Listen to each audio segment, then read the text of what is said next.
মনে হয় যে আমারও মনে হয় যে এই সরকার ইন্টারিম পারল না। কেন পারল না? কি পরিস্থিতি? কেন হলো না? সব জায়গায় এখনো আওয়ামী লীগের লোকজন বসা। আমাদের প্রশাসন বলেন, বাহিনী বলেন, সব জায়গায় সবাই বহাল তবিয়তে। স্বপ্ন দেখে হাসিনা আবার চট করে ঢুকে যাবে। তো সব মিলিয়ে ইন্টারিমের ১ বছরটা আপনি কিভাবে দেখেন? তারপর আমরা অন্য প্রসঙ্গে যাব। আমি আলোচনাটা দুভাবে করি।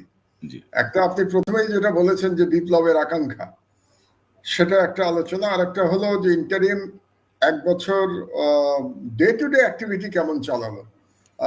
এই দুভাগে ভাগ করলে আমার মনে হয় এটা ফেয়ার হবে আমাদের আলোচনাটা। আমি কোনো ঢালাও মন্তব্য করতে চাই না। অনেকেই করেন ইন্টারিমকে, অনেকেই প্রচুর সমালোচনা করেন, আবার অনেকেই প্রচুর প্রশংসা করেন। আমি দুটোর কোনোটাই করতে চাই না, আমি অবজেক্টিভ আলোচনা করতে চাই। আমি যদি ডে টু ডে পারফরমেন্সের দিকে দেখি ইন্টারিমের, তাহলে ভালোই করেছে ইন্টারিম, খারাপ করেনি। আপনার মনে রাখতে হবে যে ইন্টারিমের সময় প্রায় 500টা ছোট বড় আন্দোলন তাদেরকে মোকাবেলা করতে হয়েছে। আমার ধারণা বাংলাদেশের ইতিহাসে কোন সরকারকে এরকম 500টা আন্দোলন 1 বছরের মধ্যে মোকাবেলা করতে হয় নাই, এবং সেই মোকাবেলা করেও এই সরকার টিকে আছে এখনো। এটাই ইন ইটসেলফ একটা সাকসেস। আর দ্বিতীয় যে কথাটা হলো যে শেখ হাসিনা বাংলাদেশের সবগুলো রাষ্ট্রের স্তম্ভকে ধ্বংস করে গেছিল, এবং তার মধ্যে ইকোনমিও তার মধ্যে ছিল। কিন্তু এই সরকার ইকোনমিটাকে কিন্তু ভালো সামাল দিয়েছে। আপনি দেখেন যে ব্যাংকে টাকা ছিল না এই সরকার যখন আসে, এবং তার আগ থেকেই আপনার নিশ্চয়ই মনে আছে, আমরা অনেকদিন আলোচনা করেছি যে 1 লাখ টাকার চেক নিয়ে গিয়ে অনেক ব্যাংকে বসে থাকতে হতো, তারা টাকা দিতে পারতো না। ডলার পাওয়া যাচ্ছিল না, হাহাকার। ইম্পোর্ট বন্ধ হয়ে গেছিল, এবং প্রচুর টাকা দেনা রেখে গেছিল এই সরকার। সবাই টাকা পাবে সারা দুনিয়াতে, আদানির থেকে শুরু করে এমন কোন মানে বিদেশি প্রতিষ্ঠান নাই যারা টাকা পেত না হাসিনার সরকারের কাছে। কিন্তু মুখে উন্নয়নের বুলি ছিল। ওদিকে রিজার্ভও কিন্তু কমে গেছিল 15-20 বিলিয়নের নিচে, আর নেট রিজার্ভ আরো কম, মানে গ্রসে কমে গেছিল 20 বিলিয়নের নিচে। সেই হিসাবে আমরা যদি এখন দেখি, কোনো ব্যাংকে তারল্য সংকট নাই, ডলার প্রচুর পাওয়া যাচ্ছে, বরং ডলারের দাম কমে গেছে, বাংলাদেশের টাকার মান বেড়ে গেছে, এবং মোটামুটি জিনিসপত্রের দাম এরা কিন্তু সহনশীল রাখতে পেরেছে। বর্ষাকালে কিছুটা বেড়েছে, কিন্তু আমি যদি হাসিনার আমলের সাথে তুলনা করি, তাহলে জিনিসপত্রের দাম সেই আমলের তুলনায় অনেক কম, এবং বিদেশি দেনা প্রায় সবই শোধ করা হয়ে গেছে। এবং তারপরেও আজকে রিজার্ভ 30 বিলিয়নের উপরে। এখানে অবশ্য রেমিটেন্স একটা বড় ভূমিকা রেখেছে। আপনি তো জানেন গত অর্থ বছরে বাংলাদেশে রেকর্ড রেমিটেন্স হয়েছে $30 বিলিয়ন। এই প্রথম $30 বিলিয়ন রেমিটেন্স হয়েছে বাংলাদেশে। এবং সেই কারণে দেনা শোধ করার পরেও যেটাকে কারেন্ট অ্যাকাউন্ট সারপ্লাস $3 বিলিয়ন হয়ে গেছে বাংলাদেশে। মানে আমাদের কারেন্ট অ্যাকাউন্টও উদ্বৃত্ত। এটা একটা মানে নতুন ঘটনা। কাজেই এইসব মিলে আমি মনে করি অর্থনীতির ক্ষেত্রে এই সরকার ভালো করেছে, এবং অনেক চ্যালেঞ্জ হচ্ছে। সম্প্রতি আমেরিকার সাথে যে ট্যারিফ যে নেগোসিয়েশন হলো, খুবই সাকসেসফুলি এই সরকার করেছে। এবং আপনি ভারতের এখন অবস্থা দেখেন, 50% তাদের উপরে শুল্ক আরোপ করেছে ট্রাম্প, নতুন 25% আরোপ করার পরে। আগে 25, এখন 50%। আমাদের 20%। সুতরাং আমাদের গার্মেন্টসের যে কম্পিটিশন ইন্ডিয়ার সাথে ছিল, এখন সেই গার্মেন্টস অর্ডারগুলো বাংলাদেশে চলে আসবে। কাজে সব মিলে ইকোনমির ক্ষেত্রে, আন্তর্জাতিক সম্পর্কের ক্ষেত্রে এই সরকার যথেষ্ট সাকসেসফুল। এবং ভারতের সাথে এই সরকার খুব সাকসেসফুলি তাদের স্ট্যান্ড দেখাতে পেরেছে, ভারতের কাছে নতি স্বীকার করে নাই। এবং আমি তো বলি যে জিয়াউর রহমানের পরে আমরা ডক্টর ইউনূসকে দেখলাম যে ভারতের কাছে নতি স্বীকার করে নাই। একেবারে দেশপ্রেমের জায়গা থেকে শহীদ প্রেসিডেন্ট জিয়া এবং প্রফেসর ইউনূস একই রকম ভাবে মোকাবেলা করেছে ইন্ডিয়ান থ্রেট। কাজে এইসব দিকে এই সরকার সাকসেসফুল। এখন আপনি বলতে পারেন যে জুলাইয়ের যে স্পিরিটটা ছিল, সেই স্পিরিটের ক্ষেত্রে অনেকটা এই সরকার সব দিকে সাকসেসফুল হয় নাই। যেমন ধরেন 1 বছর হয়ে গেল, এখনো কিন্তু সনদ সই হয় নাই। মানে 1 বছরের মধ্যে আমরা সনদ সই করতে পারি নাই। এবং তার জন্য সরকারের দোষ কতটা, রাজনৈতিক দলগুলোর দোষ কতটা, এটা বিতর্ক হতে পারে। বাস্তবতা হলো যে পারে নাই সরকার। তারপরে সম্প্রতি যে জুলাই ডিক্লারেশন যেটা দিল, সেটার মধ্যেও অনেক অসঙ্গতি আছে। আমি যদি এই ডিক্লারেশনটা, আপনি পড়েছেন নিশ্চয়ই, আমি পুরোটা পড়েছি, আমার কাছে মনে হয়েছে এটার মধ্যে এত আইনি ভাষা, আইনি মারপ্যাচ, আইনি কচকচানি, এটার সাথে জুলাই বিপ্লব যায় না। জুলাই বিপ্লবের যে আবেগ, এই আবেগের কোনো কিছু আমি এই ডিক্লারেশনে খুঁজে পাই নাই। আমি জানি না এটা কারা ড্রাফট করেছেন এটার মধ্যে, এবং এখানে অনেক কিছুই বাদ পড়ে গেছে। তো সেটা আলোচনা করতে গেলে দীর্ঘ আলোচনা হয়ে যাবে। কিন্তু আমি মোটামুটি এই জুলাই ডিক্লারেশনটা আমার কাছে খুব ভালো লাগেনি। মানে এই বাংলাদেশের তরুণরা কত আবেগ, কত দেশপ্রেম নিয়ে তারা জীবন দিল, জীবন দিয়ে বাংলাদেশের স্বাধীনতা ফিরিয়ে আনলো, ফ্যাসিবাদকে পরাভূত করলো। কিন্তু এই ডিক্লারেশনের বাংলা এবং ইংরেজি কোনোটার মধ্যে আমি সেই আবেগটাকে খুঁজে পাই না। কাজেই সেই ক্ষেত্রে এই সরকারের ব্যর্থতা আছে। এবং আর একটা হলো যে কোনো কারণেই হোক ঐক্য ধরে রাখতে পারে নাই। এখন সরকার যেহেতু ক্ষমতায়, কাজে ঐক্য যদি ধরে রাখতে না পারে তাহলে তার দায়িত্ব তো সরকারের উপরেও যায়। সেটা অবশ্য আমরা বোধহয় আরেকটু পরে আরেকটু দীর্ঘ আলোচনা করতে পারি।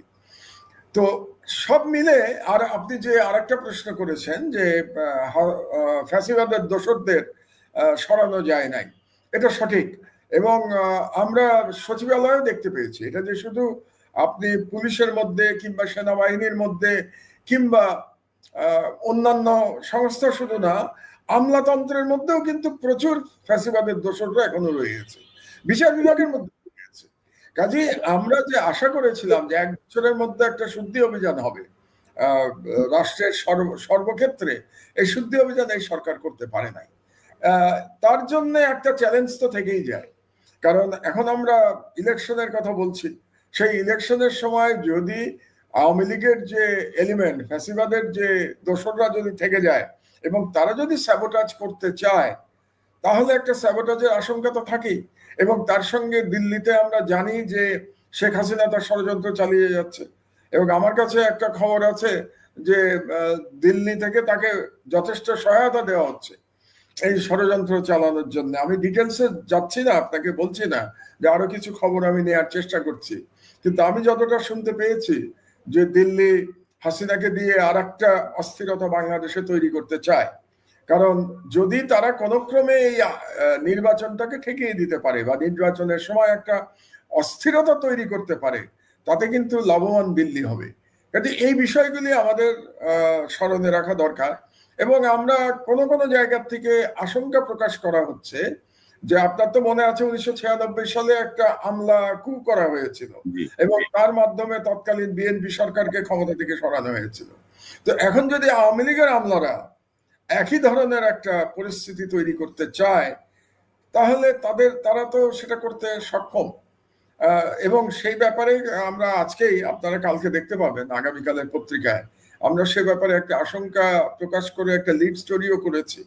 আমাদের এই লিড স্টোরিগুলি আমরা প্রধানত করছি সরকারকে সতর্ক করবার জন্য, জাতিকে সতর্ক করবার জন্য, যাতে যে ভারতীয় ষড়যন্ত্র এবং ফ্যাসিস্টদের ষড়যন্ত্র সফল না হতে পারে। তো আমরা সেই কাজটাই করার চেষ্টা করছি। তো মাহমুদ ভাই, ধরেন আপনার সাথে আমি একমত যে ধরেন ইকোনমিক ক্ষেত্র বা ইন্ডিয়াকে মোকাবেলায় ডক্টর ইউনূস সরকারের যে পদক্ষেপগুলো সেটি অনন্য, কিন্তু ধরেন একটা বিপ্লব পরবর্তী সরকারের যে ধারাটা থাকার কথা আর কি, যে স্ট্রেংথ থাকার কথা, সেটি তারা আসলে দেখাতে ব্যর্থ হয়েছে। এবং আরেকটা গুরুত্বপূর্ণ প্রশ্ন মানুষের মনে, যে ধরেন নর্মালি কি হয় যে আপনি যে 20-21 জন 22 জন যে উপদেষ্টা, তাদের কাজের কোনো রিভিউ কিন্তু হচ্ছে না। মানে দেখেন 1 বছর হয়ে গেছে, এর মধ্যে আমরা কিন্তু প্রচুর অভিযোগ পেয়েছি কয়েকটা উপদেষ্টার দপ্তর নিয়ে। পিএস 100-150 কোটি টাকা কামায় ফেলছে, কার্যক্রম স্থবির, কাজ হচ্ছে না, উপদেষ্টা নিজেই অসুস্থ, উপদেষ্টা নিজেই চিকিৎসা নেন। তো এই যে রিভিউটা হওয়া, এটা কেন হচ্ছে না? মানে এক ধরনের মনে হচ্ছে যেন কারো মনে কষ্ট যায় কিনা, মানে এরকম একটা ব্যাপার আর কি, যে কারে কষ্ট দিব, কারে সরাবো, কি হবে। অনেকটা পলিটিক্যাল গভর্নমেন্টের মতো একটা ক্যারেক্টার আমরা দেখছি আর কি এখানে, যে না এটা বোধহয় ঠিক হবে না। তো আমি এটা আপনার দুটো প্রশ্ন এখানে, প্রথমে বিপ্লবের প্রশ্নটাই আমি আসি। জি এই সরকারই তো মানে না যে বিপ্লব হয়েছে। এই সরকারের এই যে আমি জুলাই ডিক্লারেশনের কথা বললাম, এই জুলাই ডিক্লারেশনের প্রায় 4-5 পাতার একটা ডকুমেন্ট, বিপ্লব শব্দটা কোথাও নাই, সব জায়গায় বলা হয়েছে অভ্যুত্থান। তো এই সরকারই তো বিপ্লব মনে করছে না এটাকে, তারা তো এটাকে অভ্যুত্থান মনে করছে, 1 নম্বর।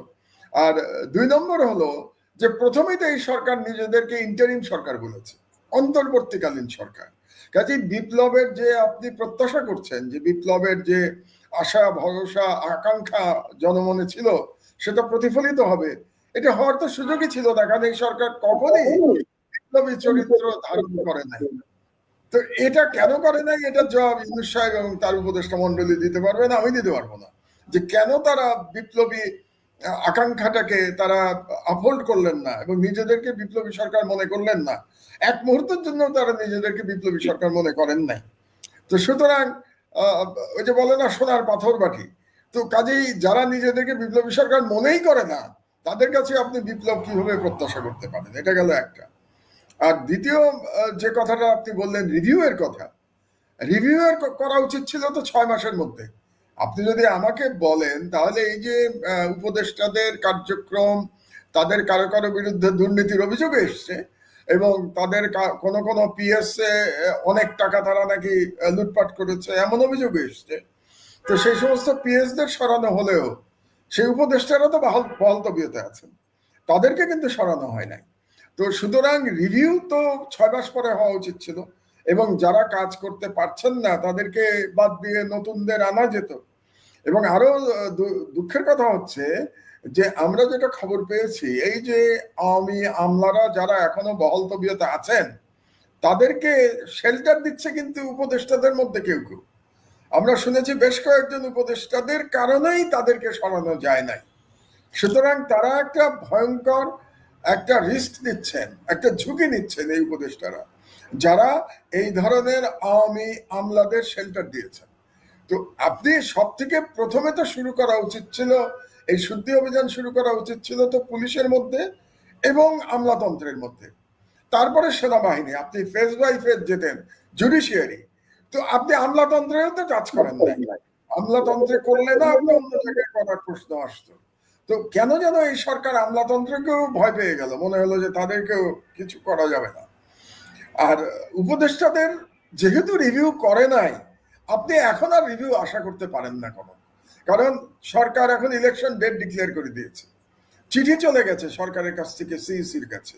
সিইসি আজকে একটা সংবাদ সম্মেলন করে তিনিও বলে দিয়েছেন যে ফেব্রুয়ারির প্রথমার্ধে নির্বাচন, এবং তিনি বলেছেন যে ডিসেম্বরের প্রথমার্ধে তফসিল ঘোষণা করা হবে। এবং আপনি তো জানেন যে যে মুহূর্তে তফসিল ঘোষণা করা হবে, এই সরকারের ক্ষমতা কিন্তু ডিভাইডেড হয়ে যাবে, বিভাজিত হয়ে যাবে ক্ষমতা।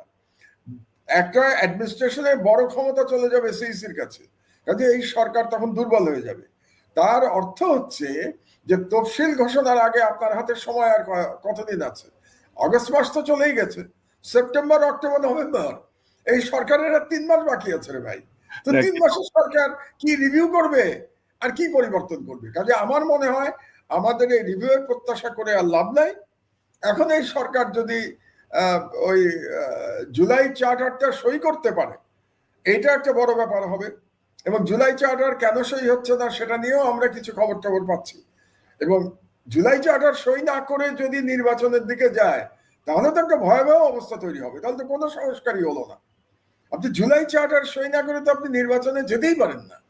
তো আমরা আশা করব যে জুলাই চার্টারটা অন্তত সই করে ফেলবে এই সরকার যত তাড়াতাড়ি সম্ভব, এবং একটা ফ্রি অ্যান্ড ফেয়ার নির্বাচন করবে। এছাড়া তো আমি এই সরকারের কাছ থেকে আর নতুন কোনো প্রত্যাশা করা কিন্তু সম্ভব নাই, এটাই বাস্তবতা। কোনো কিন্তু মাহমুদ ভাই, আমি একসাথে কয়েকটা প্রসঙ্গ একটু আপনার সামনে দিই। ধরেন এই যে জুলাই সনদ, জামাত বলছে যে এটাকে আইনি কাঠামোয় নিতে হবে, আইনি কাঠামোয় না নিলে তারা কোর্টে যাবে। এনসিপির কথায় বোঝা যাচ্ছে তারা এই সনদের সঙ্গে তারা অনেকটাই দ্বিমত পোষণ করে। আপনি যদি দেখেন, যেটি আপনি বলছিলেন যে জাতিসংঘ বলছে 1400 মারা গেছে, আমরা বক্তৃতায় বলি 2000-এর বেশি মারা গেছে, জুলাই সনদে লেখা আছে 1000 মানুষ মারা গেছে। তো এই যে ধরেন যে গ্রস মিস্টেক, প্রবাসীদের কথা তো উল্লেখই নাই। প্রবাসীদের যে ভূমিকা, রেমিটেন্স বন্ধ করে দিয়ে বা প্রত্যেকটা পদে পদে যে আন্দোলন, কোনো কথাই নেই। তো এবং এই যে সচিবালয়ের যে অবস্থা, বা গতকালই তো ধরেন বিএনপি পন্থী সচিব, একজন সিনিয়র সচিব, তিনি অভিযোগ করলেন উপদেষ্টাদের বিরুদ্ধে, ৬-৭ জন উপদেষ্টার ব্যাপারে। তো এই অবস্থাতে আপনি কতটুকু নির্বাচন মানে মনে করেন যে হবে? কারণ এনসিপি জামাত কিন্তু একজোট, বিএনপি একদিকে, তারা একদিকে, মানে সব মিলিয়ে যে পরিস্থিতি, মানে আপনি কি আশাবাদী নির্বাচনের ব্যাপারে, বা ফেয়ার? হ্যাঁ, আমি নির্বাচনের ব্যাপারে আমি আশাবাদী। আমি আশাবাদী নির্বাচন হতে হবে। কেন আশাবাদী আপনাকে বলি আমি, যে এর কোনো আপনার কোনো অল্টারনেটিভ তো নাই। যেমন আপনার মনে আছে নিশ্চয়ই যে এই সরকার ক্ষমতায় আসার পরে আমি বলেছিলাম যে ডক্টর ইউনূস ছাড়া আমাদের হাতে কোনো অল্টারনেটিভ নাই প্রধান উপদেষ্টার। আপনার নিশ্চয়ই মনে আছে, এটা আমি একাধিকবার বলেছি জি, যে আমাদের আর কোনো চয়েস ছিল না, ডক্টর ইউনূসই একমাত্র চয়েস ছিলেন বিভিন্ন কারণে, আমি আর সেই আলোচনায় যাচ্ছি না। তো এখনো কিন্তু ডক্টর ইউনূসের হাতে আবার নির্বাচন দেওয়া ছাড়া আর কোনো চয়েস নাই। ওনাকে নির্বাচন দিতেই হবে, এবং নির্বাচন না হলে দেশে একটা অরাজক পরিস্থিতির সৃষ্টি হবে, এবং তখন কিন্তু ওই ঘোলা পানিতে মাছ শিকার করবার জন্য দিল্লি বসে আছে। কাজেই দেশের স্বার্থে সবাইকে এখন মতবিরোধ বাদ দিয়ে নির্বাচনের দিকে যাওয়া ছাড়া আর কোনো উপায় নাই। এবং আমি মনে করি জামাত, এনসিপি যাই করুক না কেন, শেষ পর্যন্ত তারাও নির্বাচনে আসবে। এবং শোনেন, রাজনীতিবিদদের একটা সুবিধাবাদী কথা আছে, জানেন তো, যে রাজনীতিতে কোনো শেষ কথা নাই। এটা একটা খুব সুবিধাবাদী কথা, আমি নিজে পছন্দ করি না, কিন্তু আমি পছন্দ না করে তো লাভ নাই, আমি রাজনীতিবিদ না। রাজনীতিবিদরা এটা ব্যবহার করে এবং তারা মিন করে। তো এনসিপি যে শেষ পর্যন্ত বিএনপির সাথে যাবে না নির্বাচনে, মানে একসঙ্গে, এই গ্যারান্টি কি আপনি দিতে পারেন? আমি তো দিতে পারছি না। এমনও হতে পারে যে এনসিপির কেউ কেউ ভাবতে পারেন যে আমি যদি বিএনপির সাথে যাই তাহলে আমি ক্ষমতার সাথে থাকতে পারবো, সুতরাং এনসিপি বিএনপির সাথে কি বলে অ্যালায়েন্স করতে পারে। এবং আপনি দেখেছেন বিএনপির খুব প্রভাবশালী নেতা সালাউদ্দিন আহমেদ, তিনি বলেছেন যে জামাত ছাড়া আর সবার জন্য দরজা খোলা বিএনপির। তার মানে তিনি কিন্তু ইঙ্গিত দিয়ে রেখেছেন যে এনসিপি আসতে পারে তাদের সাথে। কাজে শেষ পর্যন্ত যদি এরকম একটা ব্যাপার হয় যে বিএনপির নেতৃত্বে একটা একটা অ্যালায়েন্স ভার্সাস জামাতের নেতৃত্বে একটা অ্যালায়েন্স, এর মধ্যেই কিন্তু নির্বাচনটা হবে। এবং এখন পর্যন্ত আমাদের যা ধারণা, বা আমরা মিডিয়াতে যতটুকু জানি, যা বুঝতে পারছি, তাতে করে ধারণা করা যায় যে বিএনপি ক্ষমতায় যাবে। অল্টারনেটিভ তো নাই। যেমন ডক্টর ইউনূসের অল্টারনেটিভ ছিল না, বিএনপির অল্টারনেটিভ নাই তো বাংলাদেশে, এটাই বাস্তবতা। কেউ কেউ বলতে পারেন জামাত অনেক শক্তি সঞ্চয় করেছে, আমি জানি না কতটা শক্তি সঞ্চয় করেছে। আমি বিশ্বাস করি জামাতের পপুলারিটি বেড়েছে।